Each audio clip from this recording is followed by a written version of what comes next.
rostros. Es más o menos lo mismo, ¿cierto? En el contexto del juicio que ustedes estamos estudiando en realidad y que ustedes han propuesto como temas de estudio en los cultos de tarde. Vamos a orar porque vamos a comenzar inmediatamente, ¿cierto?, a escudriñar las Escrituras. Así que les voy a invitar que puedan inclinar sus rostros para que podamos orar. Querido Dios, Señor, te damos las muchas gracias en primer lugar por tu infinita bondad y misericordia, Señor. Y en esta hora queremos, luego de vivir unas experiencias muy gratificantes, Señor, espiritualmente durante este santo día, queremos rogarte que tu Santo Espíritu pueda descender sobre nosotros. Humildemente, Señor, lo pedimos para que pueda quitar todo aquello que pueda interferir, Señor, con la comprensión de tu palabra. Y también, Señor, que nos puedas dar un corazón dispuesto a recibir, Señor, este mensaje para que pueda calar profundamente en nosotros y pueda tener la obra transformadora que tú esperas que tenga, Señor. Acompáñame a mí personalmente, Señor, unge mis labios, dirígeme, mi Dios, te lo ruego humildemente por Cristo Jesús. Amén.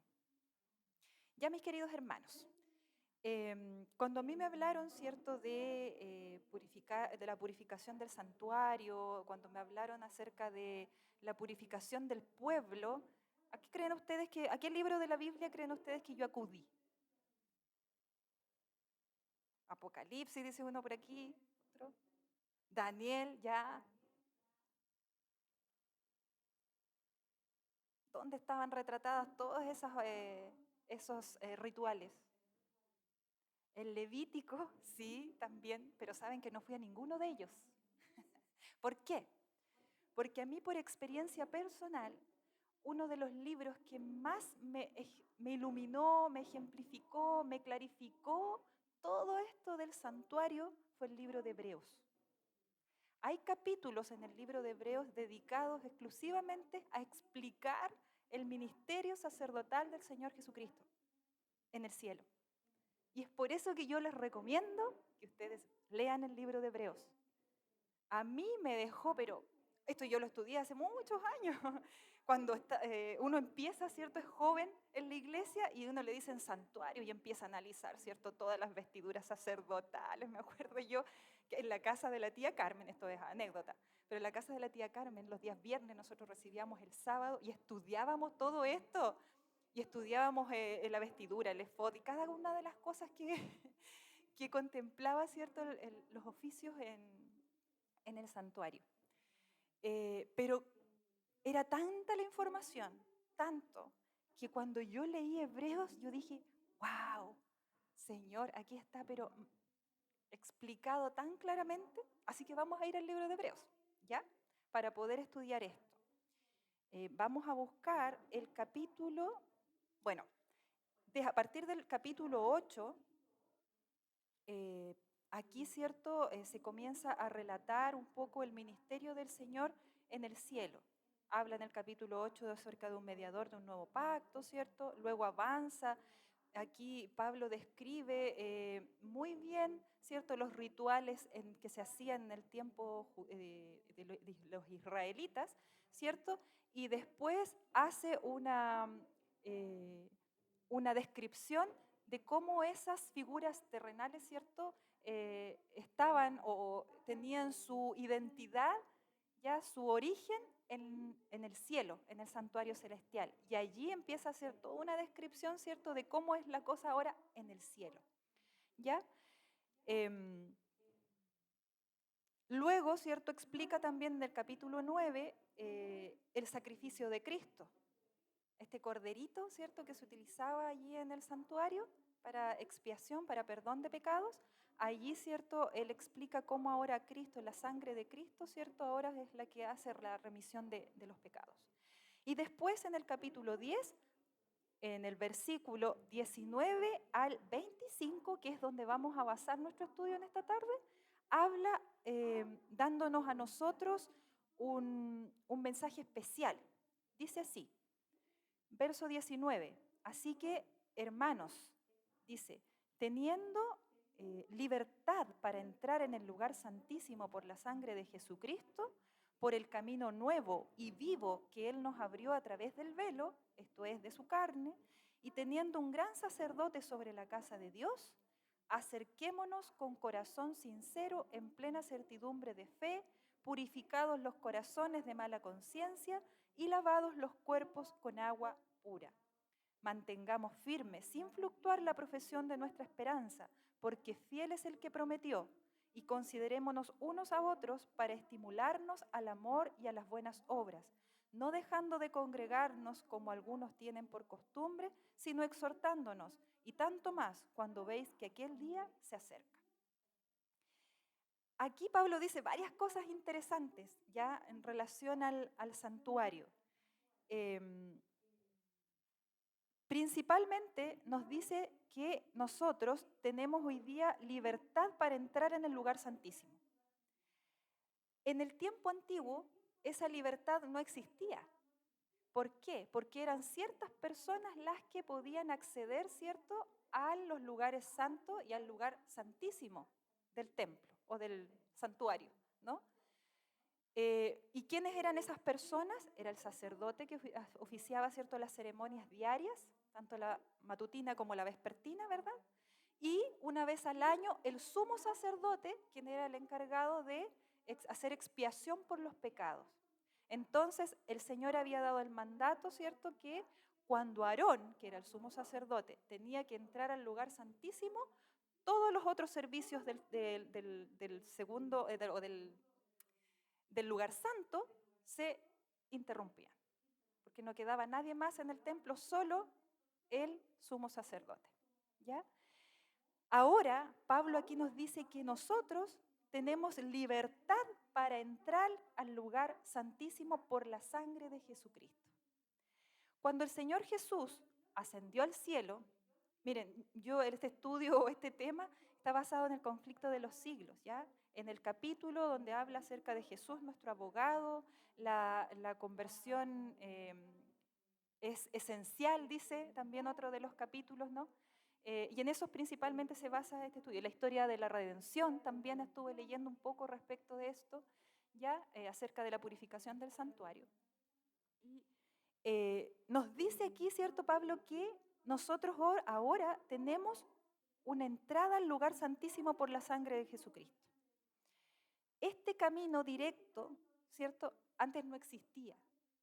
Nosotros necesitábamos, o en la antigüedad se necesitaba de estos intercesores, ¿no?, que eran los sacerdotes y los sumos sacerdotes.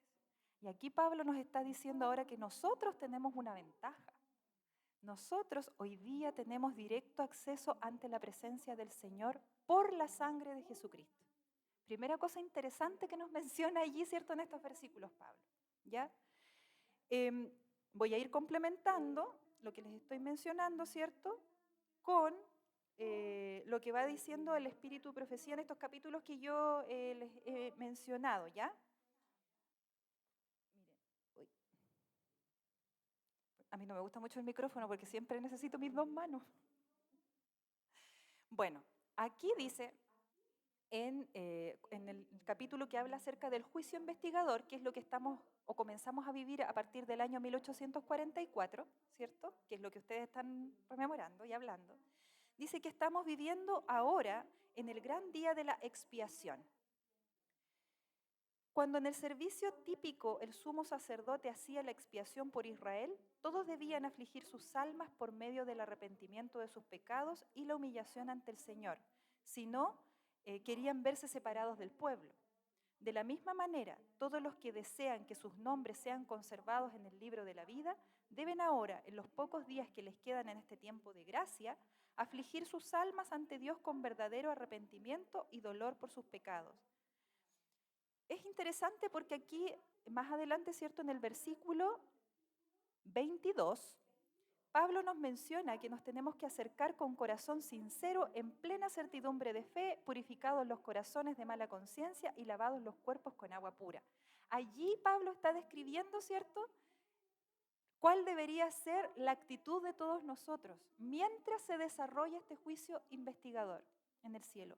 Este juicio investigador, ¿cierto?, que tuvo su inicio en el año 1844 y que también se denomina el Día de la Expiación. O juicio investigador que es más extenso, ¿cierto?, que tiene 3 etapas, este juicio. No termina cuando el Señor Jesús regresa. Entonces es más largo. este juicio, ¿ya? Ahora, yo les decía, ¿cierto?, que en la antigüedad ocurría que se esparcía sangre, ¿verdad?, en el lugar santo y también en el lugar santísimo. Allí donde estaba el arca del pacto, ¿cierto?, la ley del Señor, allí en el lugar santísimo, el sumo sacerdote esparcía la sangre, ¿no? La pregunta que cabe hacerse ahora, ¿qué es lo que se está purificando en el cielo, en el santuario celestial? ¿De qué se tendría que purificar el santuario celestial? En uno de estos capítulos decía que efectivamente, cierto, si bien es cierto, antes el santuario se purificaba de la sangre que estaba allí, ¿no? Hoy lo que hay es pecado en el santuario, en el lugar santísimo. Hay pecado y necesita ser purificado de esos pecados, ¿no? El Señor Jesucristo, cuando asciende al cielo, ¿cierto?, lleva ante dice la Biblia, que Él se sienta a la diestra de Dios, ¿ya?, en el templo, allá en el cielo. Y comienza a oficiar un nuevo ministerio. Hay quienes han estudiado este episodio, ¿no?, de cuando Él asciende. Dicen que Él llega al lugar santísimo también, ¿ya? Yo no he encontrado la evidencia aquí en el Espíritu de Profecía todavía, pero estaba leyendo lo que decían algunos pastores respecto de eso. Pero lo que sí sabemos es que el Señor, ¿cierto?, cuando asciende al cielo luego de su resurrección, se presenta ante el Padre. Hay un capítulo en el libro de Apocalipsis que habla de esto, sobre la adoración celestial que Él recibe, ¿cierto? En Daniel igual se le menciona, cuando Él dice que se presenta ante el anciano de días, ¿no? Y allí comienza a oficiar un nuevo ministerio, que comienza en el año 1844. ¿Qué es esto de romper el velo, ¿no? Crear este camino para nosotros de acceder ahora de manera directa ante el Padre a través de su sacrificio, ¿ya? Y Él hace expiación por nosotros de nuestros pecados, ¿ya? Esa parte yo creo que se entiende, ¿verdad?, de lo que el Señor Jesús está haciendo en el cielo. Él es nuestro abogado, intercede por nosotros, se presenta allá, ¿cierto?, para hacer expiación de pecado. Pero lo importante es que nosotros, como sus hijos, como sus seguidores, debemos asumir una actitud que no sea relajada ante esto. Y allí tenemos que trasladarnos, ¿cierto?, un poco al Antiguo Testamento. ¿Cómo era la actitud del pueblo cuando el sumo sacerdote estaba, ¿cierto?, oficiando el día de la expiación? Y si nosotros nos trasladamos a ese tiempo, ellos, ¿cierto?, estaban en una actitud de solemnidad. Solemnidad. Porque sabían que ese día de alguna manera se ejecutaba, ¿verdad?, el perdón de sus pecados. Entonces, ellos estaban en una actitud solemne, en una actitud seria, que estaba atenta a lo que iba a suceder. Porque Dios podía haberle dicho al sumo sacerdote, tal, tal y tal, son echados del pueblo. Bueno, la actitud que nosotros debemos tener, de acuerdo igual a lo que dice aquí el Espíritu de Profecía, ¿cierto?, es de afligir nuestras almas por medio del arrepentimiento de nuestros pecados y la humillación ante el Señor para no vernos separados de este pueblo. Dice más adelante, hay que escudriñar honda y sinceramente el corazón. Hay que extirpar el espíritu liviano y frívolo al que se entregan tantos cristianos de profesión. Empeñada lucha espera a todos aquellos que quieran subyugar las malas inclinaciones que tratan de dominarlos. La obra de preparación es una obra individual. Más atrás, aquí donde está el capítulo, ¿cierto?, que se denomina Jesucristo nuestro abogado, dice que Bueno, describe todo lo que el Señor Jesús está haciendo en este momento en el lugar santísimo, en el santuario celestial, ¿cierto?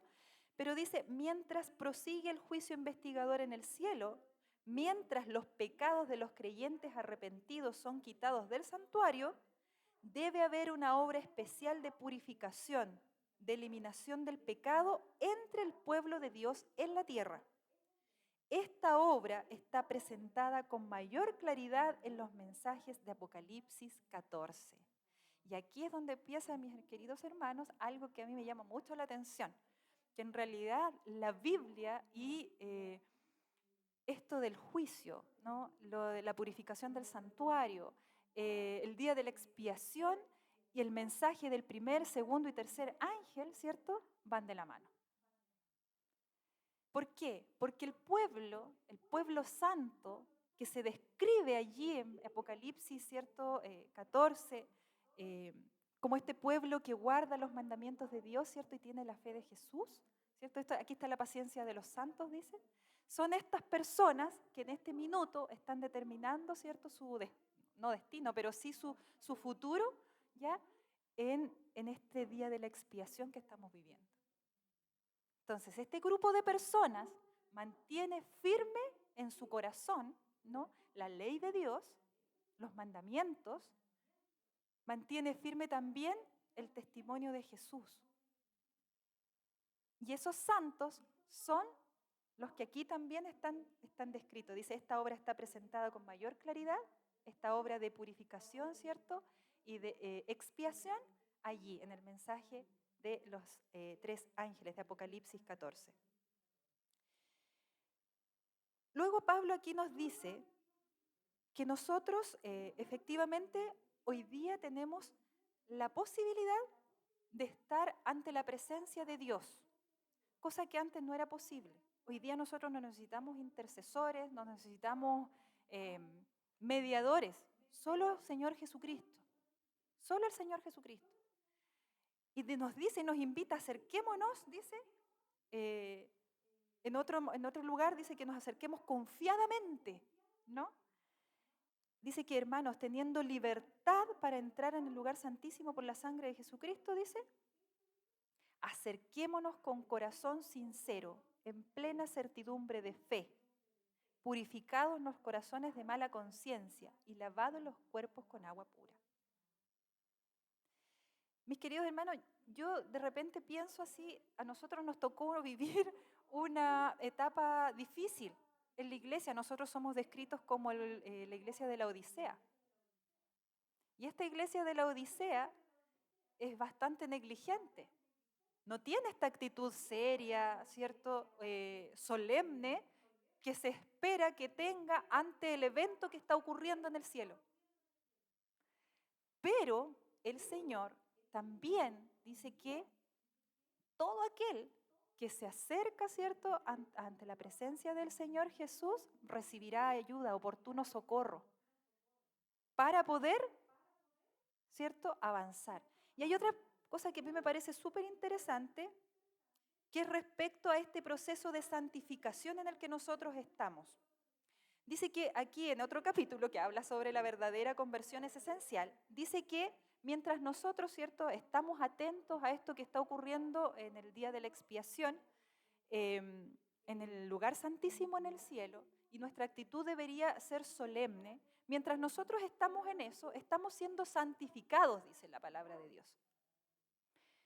Dice que las Escrituras enseñan claramente que la obra de santificación es progresiva. Hoy yo debería ser más santa que ayer. ¿Se entiende? Ustedes igual. Y hoy día somos menos santos que mañana. Así debería ser. ¿Ya? Cuando en la conversión el pecador encuentra la paz con Dios a través de la sangre expiatoria, es decir, cuando nosotros aceptamos el sacrificio del Señor Jesucristo en nuestras vidas, ¿cierto?, y lo aceptamos como nuestro Salvador, dice, la vida cristiana no ha hecho más que empezar. ¿Por qué es importante esto? Porque hay muchas denominaciones y muchos piensan, ¿cierto?, que una vez salvo, siempre salvo, ¿cierto? Y que nos basta solamente de alguna manera la gracia y allí quedamos. Pero no es así. El proceso de santificación es algo progresivo y que allí estamos solo comenzando nuestro caminar. Dice, ahora debe llegar al estado del hombre perfecto. Yo cuando leí esto dije, wow, deberíamos llegar al estado del hombre perfecto. Hoy día en la mañana estudiamos, yo no quise partir con ese texto porque ya en la mañana lo habíamos estudiado. En la mañana hablamos sobre un pueblo santo, ¿cierto? En la lección de escuela sabática, allí en Deuteronomio, el capítulo 7, habla sobre eso, de un pueblo santo a partir del verso 6. Dice que debemos llegar al estado del hombre perfecto, crecer a la medida de la estatura de la plenitud de Cristo. Crecer a la medida de la estatura de la plenitud de Cristo.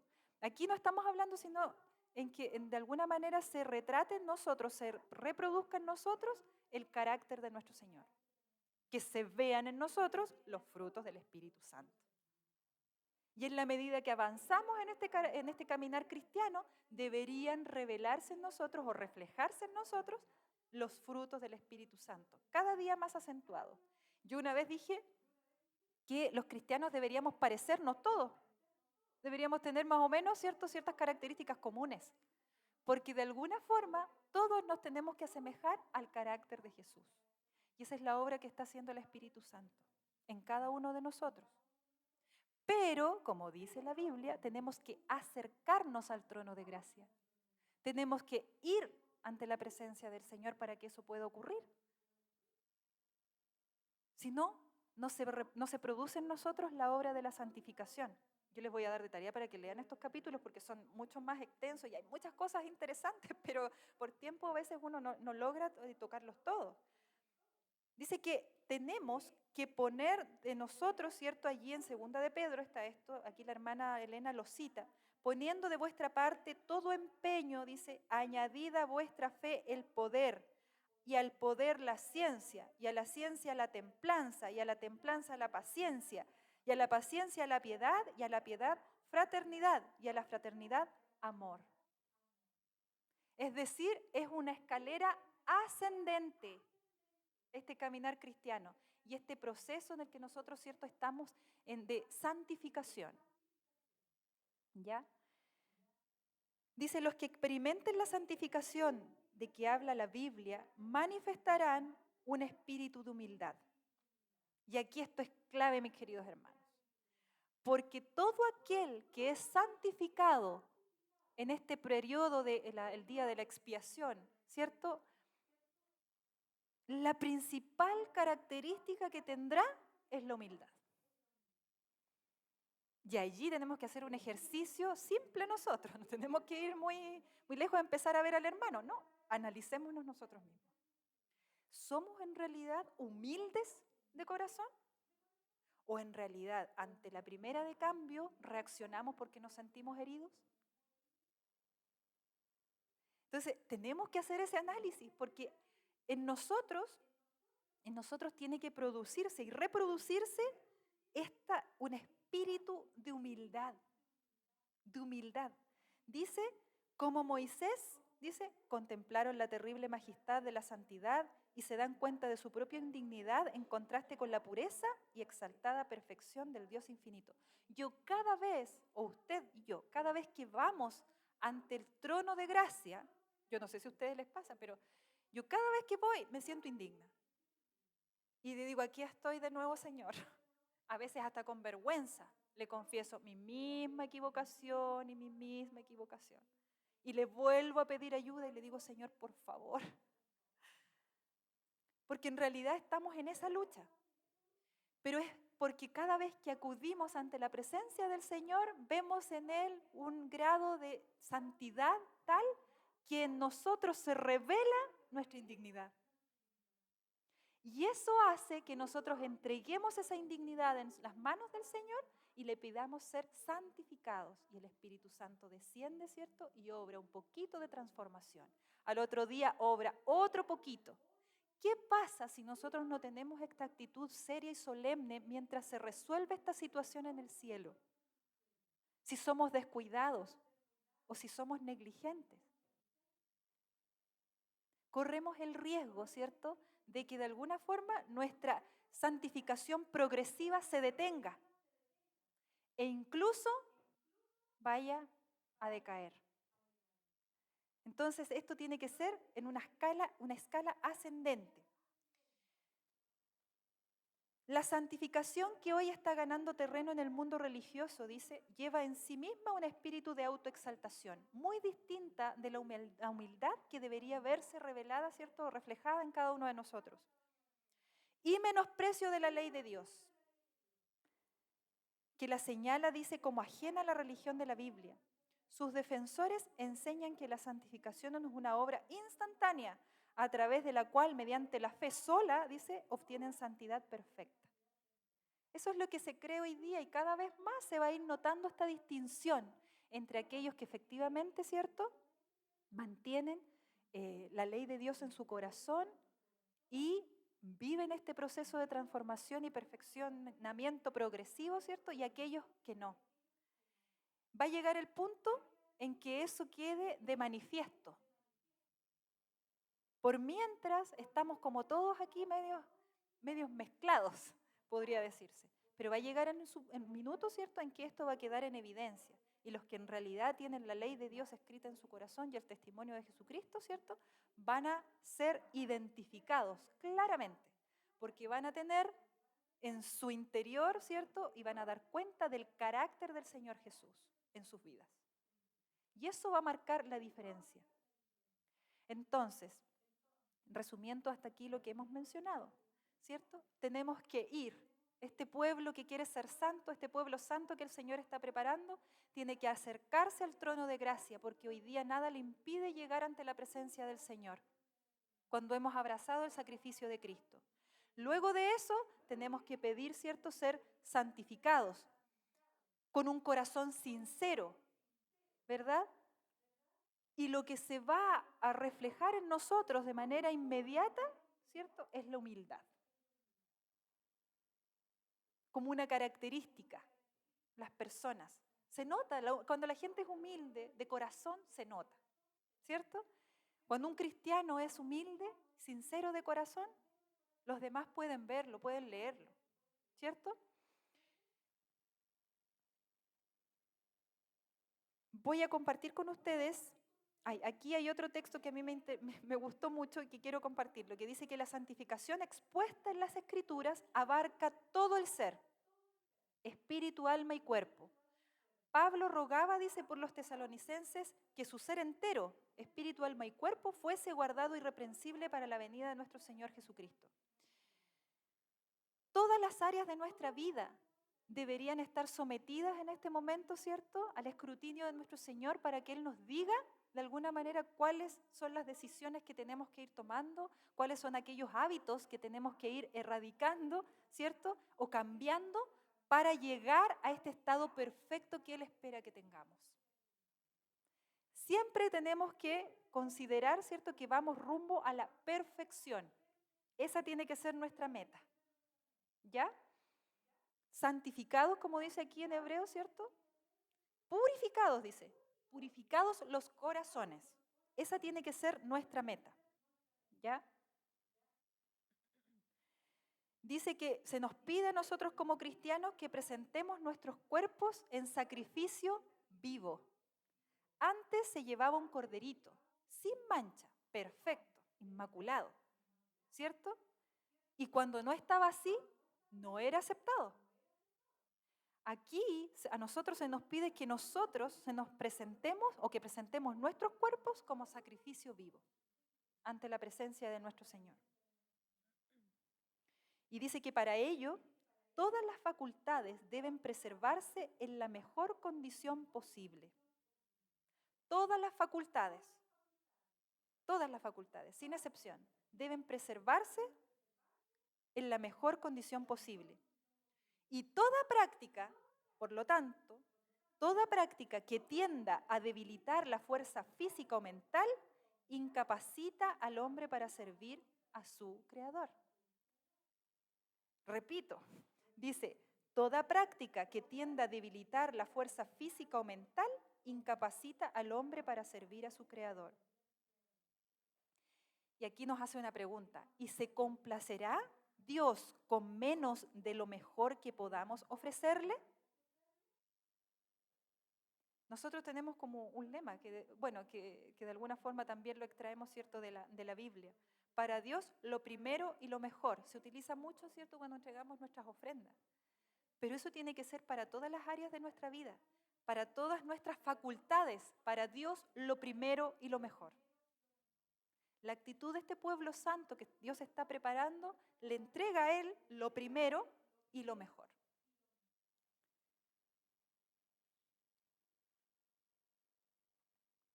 Solemnes son las escenas relacionadas con la obra final de la expiación, dice.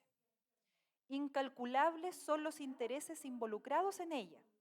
El juicio se lleva ahora adelante en el santuario celestial. Eso es lo que yo les mencionaba, ¿cierto?, en relación al juicio investigador. Aquí había algo que caracterizaba a aquellas personas que se presentaban, ¿cierto?, delante del Señor. Bueno, dice aquí que tristes son las anotaciones que los ángeles llevan al cielo, en muchos de los casos. Seres inteligentes que profesan ser seguidores de Cristo, dice, están enfrascados en la adquisición de bienes mundanos o en el goce de los placeres terrenales. El dinero, el tiempo y las energías son sacrificados, dice, a la ostentación y al egoísmo, pero pocos son los momentos dedicados a orar, a investigar las Escrituras, a humillar el alma y a confesar los pecados. Y aquí en este texto podría decirse que está el resumen de lo que es la actitud que tendríamos que tener nosotros para ser este pueblo santo. Deberíamos orar, no poco, mucho deberíamos orar. Deberíamos investigar las Escrituras. No dice leer, ¿cierto?, un par de versículos. No. La matutina sirve, claro que sí, pero no es suficiente. Dice investigar las Escrituras. Yo no sé, ustedes estudian, los chiquillos, la gran mayoría están en la universidad, ¿cierto? Sí, ¿verdad? Bueno, la Rocío egresó. ¿Quiénes están? El Joaquín también egresó. ¿Pero quiénes están estudiando ahora? Ya. La mayoría de los chiquillos. Cuando usted hace un trabajo de investigación, díganme si no es un caldo de cabeza. El primero, elegir el tema, elegir la pregunta, luego de eso la hipótesis, la hipótesis. Luego de eso, ¿cierto?, justificar un trabajo de investigación. A veces este trabajo de investigación requiere trabajo en terreno, trabajo de campo le llaman en las ciencias sociales. Investigar las Escrituras no es solo leerlas, investigarlas es escudriñar, comparar, buscar, analizar la concordancia, las palabras, investigar las Escrituras. Y a humillar el alma, dice aquí, humillar el alma. En nuestras oraciones, humillar el alma. Es tan profundo eso. ¿Cuándo a veces nosotros hemos acudido en esa condición al Señor? Muchas veces cuando estamos ante una tribulación grande, ante una prueba, ¿cierto?, grande, allí humillamos nuestra alma y clamamos ayuda, clamamos perdón. Pero esa actitud debería ser diaria, porque hay escenas solemnes que se están desarrollando en el cielo. Y luego dice, a confesar nuestros pecados. En el libro Evento de los Últimos Días dice que la actitud que deberíamos asumir nosotros es de arrepentimiento y confesión. Arrepentimiento y confesión. Necesitamos, ¿cierto?, confesar nuestros pecados. Rocío lo mencionaba en la oración, si no me equivoco. Confesar nuestros pecados ante la presencia del Señor. Ser honesto con el Señor. Si Él todo lo ve, puede que nosotros en la noche o en un lugar ya fuera de la iglesia, ¿cierto?, actuemos y creemos que en realidad nadie nos ve, claro, nadie de nuestros semejantes nos ve, pero en los registros celestiales queda allí toda práctica que no es saludable, toda práctica que tiende, ¿cierto?, a denigrar las facultades físicas, mentales y espirituales. Esas son las que tenemos que humillar delante de la presencia del Señor todos los días para que podamos ser santificados. y podamos efectivamente, ¿cierto?, revelar o reflejar los frutos del Espíritu a las personas, que es lo que se espera en el pueblo santo. Luego, aquí nos dice que nos tenemos que mantener firmes, sin fluctuar, ¿cierto?, la profesión de nuestra esperanza. La ley de Dios en este pueblo santo está grabada en sus corazones y en sus mentes. Y dice, además, ¿cierto?, que considerémonos unos a otros para estimularnos al amor. Aquí hay otras actitudes también que tiene este pueblo, que espera que se desarrollen, ¿cierto?, estas escenas en el cielo. Es una iglesia unida, es un pueblo unido, que se alienta el uno al otro, que se levanta el uno al otro. Y además dice que no debemos dejar de congregarnos. Este pueblo que quiere ser santificado, ¿cierto?, en esta escala ascendente, no deja de congregarse. Interesante, ¿no? A la luz de lo que dicen las Escrituras, porque no es solo llegar y acercarse ante el trono de gracia, no, sino que hay otras también, ¿cierto?, actitudes que nosotros tenemos que asumir mientras se desarrollan estas escenas solemnes en el cielo. Pucha, a mí siempre me pilla la hora. Siempre como que me alcanza el tiempo, pero este pueblo santo, mis queridos hermanos, si pudiésemos resumir a lo mejor lo que hemos mencionado, primero ha aceptado el sacrificio expiatorio del Señor Jesucristo. Tiene plena conciencia de que hoy puede presentarse ante la presencia del Señor. Cuando ocurrió la muerte del Señor Jesucristo, ¿sí?, el velo del templo se rasgó. Lo dicen también los evangelios y lo describe también el Espíritu Profecía. Y luego, más tarde, en el año 70, el templo se destruyó por los romanos. Y allí finalizaron todas las ceremonias y todos los rituales, ¿cierto?, que tenía el pueblo de Israel. Entonces aquí tenemos la plena certeza y la seguridad, ¿cierto?, de que en el cielo se está desarrollando un evento solemne. Y aquellos santos, ¿cierto?, acuden ante la presencia del Señor, aceptan, ¿cierto?, la expiación ofrecida por el Señor Jesucristo, pero además de eso, ¿cierto?, se acercan con corazón sincero, teniendo certidumbre de fe. Ustedes saben que en este tiempo el justo por la fe vivirá, ¿no? Y purificados los corazones, ¿verdad?, de mala conciencia y lavados los cuerpos con agua pura.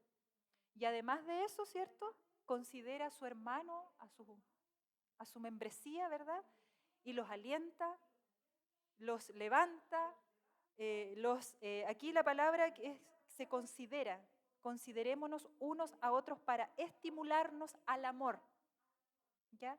Y además de eso no deja de congregarse mientras espera el desarrollo de estos eventos finales.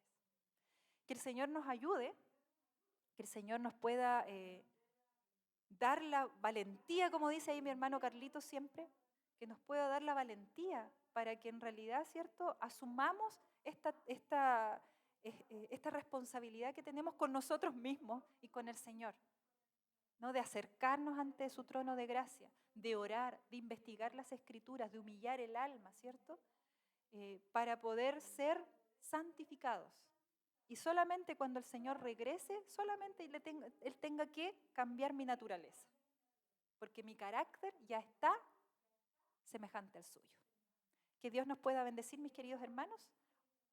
Entrego el micrófono, no sé si oramos o no, después.